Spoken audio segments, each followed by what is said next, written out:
Powered by the Montana Television Network.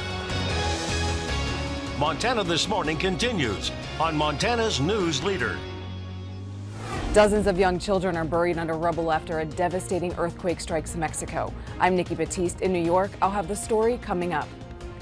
And 2 Dillon High School teens accused of bringing loaded guns to school remain in custody. Coming up, find out why those juveniles have not gone home. Good morning, glad to have you with us. I'm Missy O'Malley. Chet Lehman will have our forecast in a moment. Matt is doing evening weather this week.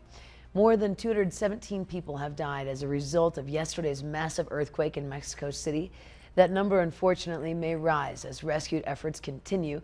Among those killed, several students who were inside a grade school that collapsed. One of several buildings in the area reduced to rubble. CBS's Nikki Batiste has our latest.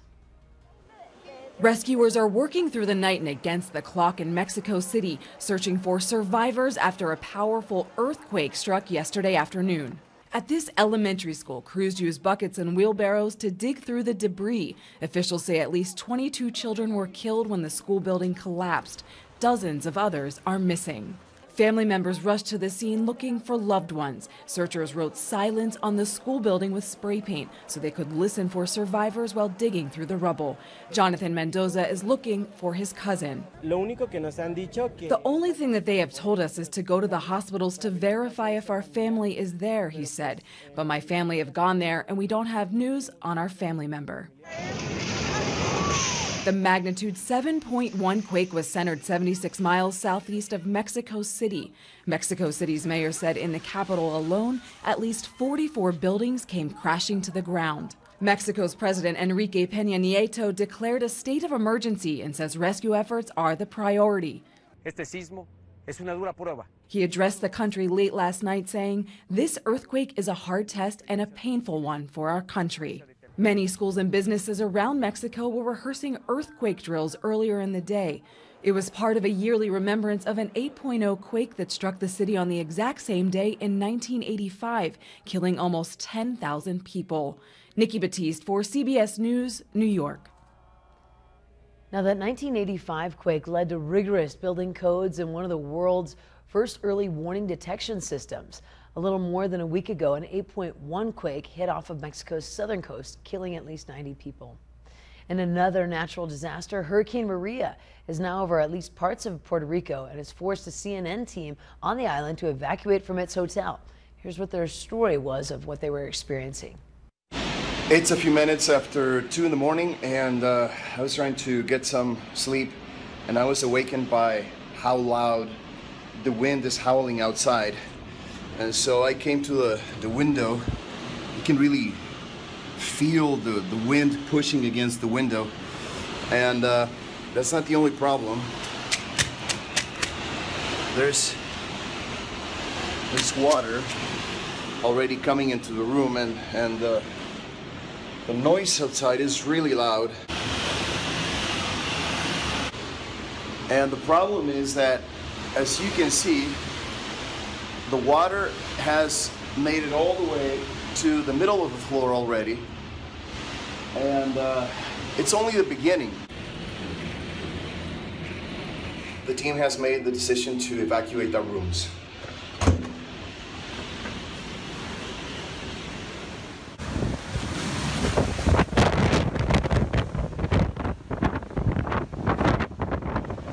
Here in the hallway, you can really feel how the wind is so much stronger now, and you have to take into account that this is not outside. There's a courtyard here that serves as a buffer between the wind coming from the sea and the hotel itself.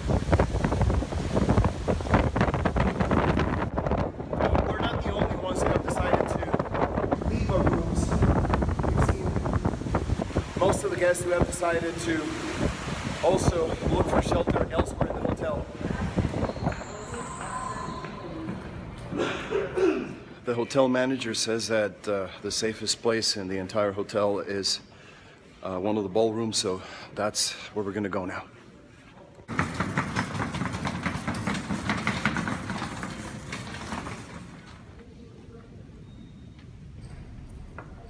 Now, forecasters say the core of Hurricane Maria will linger over Puerto Rico for 12 to 24 hours.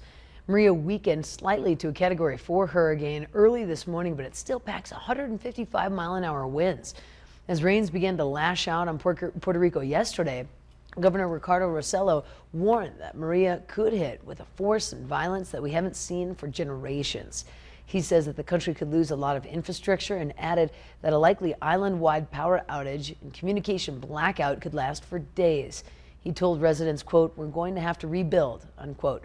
Authorities warned that people in wooden or flimsy homes should find safer shelter before the storm's expected arrival.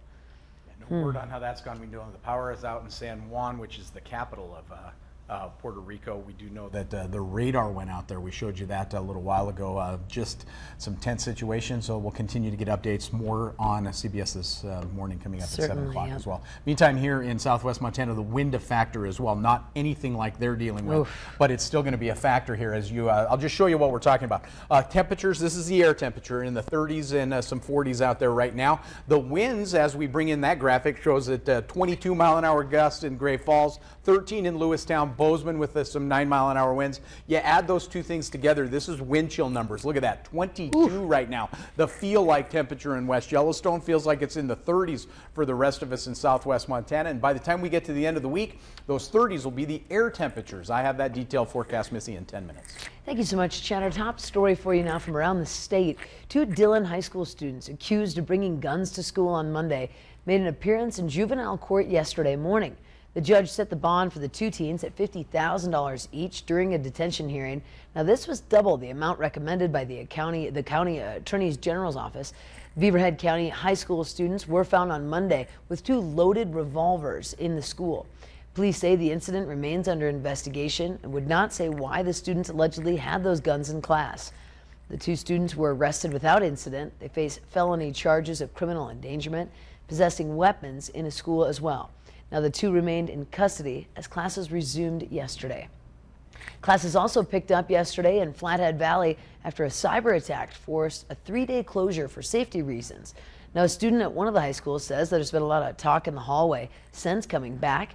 Some of the students are still on edge, while others say they feel completely safe. Cyber attackers hacked into school computers, threatened violence, and to reveal private records of if ransom demands were not met. A few students questioned why the threats came from overseas to northwest Montana. And the proposed Black Butte copper project near White Sulphur Springs has been awarded a draft operating permit. Tintina Resources says that the draft permit from Montana Department of Environmental Quality is the final step of the completeness and compliance review. The next step will be environmental impact statements. Tintina says Montana DEQ officials are finalizing choosing an independent third-party contractor to prepare that, which should take about a year. Supporters of the project say it would be a major contributor to the economy in Marr County and throughout the state. Opponents worry that the project would harm the Smith River or nearby tributaries. And a new report from the Montana Department of Justice outlines the substance abuse issues facing Montana. Now, this report took a year to compile and details of the scope of substance abuse in Montana. Now, according to the report, methamphetamine violations are up more than 500% in the last 5 years. Heroin violations have increased by more than 1,500%. Montana Attorney General Tim Fox hopes that this report will lay the groundwork for new legislation and policies dealing with substance abuse crimes. Attorney General Fox said that we need to change how we handle substance abuse in the state. The users, the abusers, if you will, they didn't set out to be criminals. They didn't set out to get hooked up into the justice system or to go to jail or prison. We want to make sure that we get them the help they need as early as we can. Now, you can find those full reports on our websites as well. And we hope that you can join us on Saturday. All of our Montana television network stations across the state. We'll be passing this along with Patrice Parks, putting on a live telethon from 6 to 7 p.m.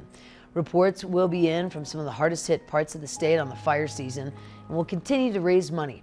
Special conversation with Governor Steve Bullock is also a part of that hour. Thank you so much to everyone who's donated so far.